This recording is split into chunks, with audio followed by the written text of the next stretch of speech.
শুভ সন্ধ্যা বন্ধুরা, বুবুর রান্নায় আপনাদের সবাইকে জানাই স্বাগত। আজ আমি সন্ধ্যার স্ন্যাক্সে বানাবো ব্রেড পকোড়া। আমি ব্রেড পকোড়াটা কিভাবে বানাবো সেটা আপনাদেরকে দেখাবো। ব্রেড পকোড়ার জন্য আমি প্রথমেই নিয়ে নিয়েছি কতগুলো ব্রেড, আর নিয়েছি এখানে আলু সেদ্ধ করে। আলু সেদ্ধটা চটকে রেখেছি। আর আলু সেদ্ধর জন্য এখানে আরও কিছু নিয়েছি, সেটা হচ্ছে একটা বড় পেঁয়াজ কুচিয়ে নিয়েছি, দু তিন টুকরো রসুনকে আমি কুচিয়েছি, একটুখানি আদা কুচিয়ে রেখেছি, কাঁচা লঙ্কা কুচিয়ে রেখেছি, আর এখানে একটু কারি পাতা। চলুন তাহলে দেখা যাক আমি ব্রেড পকোড়াটা কিভাবে বানাই। প্রথমে কড়াইতে অল্প একটু তেল দেবো, বেশি তেল দেবো না, অল্প খানিক।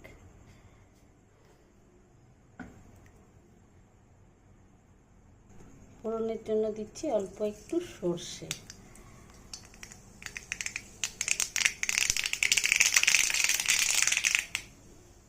এবার এর মধ্যে দিয়ে দিচ্ছি কারি পাতা। কারি পাতাটা একটু নাড়াচাড়া করে নিয়ে ওর মধ্যে এই কুচনো পেঁয়াজ কুচনো, আদা কুচানো, লঙ্কা কুচি সব ঢেলে দিলাম একসাথে, দিয়ে এটাকে নাড়াচাড়া করে নেব। অল্প হালকা হালকা করে ভেজে নেব। এর মধ্যে দিয়ে দিচ্ছি পরিমাণ মতো নুন। এটাকে ভালো করে ভেজে নেব।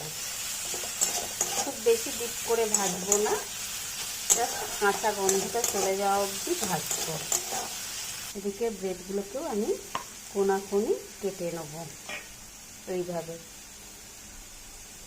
এবার এর মধ্যে সেদ্ধ করে রাখা আলুটা দিয়ে একটু নাড়াচাড়া করে গ্যাসটা বন্ধ করে দেবো।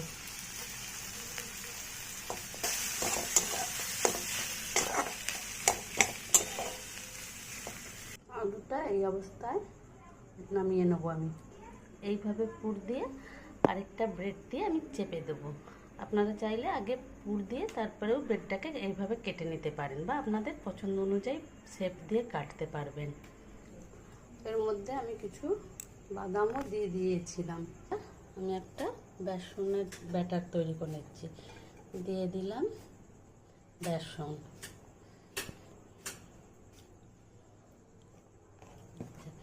দিয়ে দিচ্ছি পরিমাণ মতো নুন, হলুদ গুঁড়ো, লঙ্কা গুঁড়ো।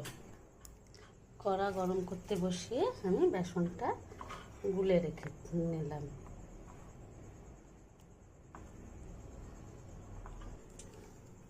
কড়াতে পরিমাণ মতন তেল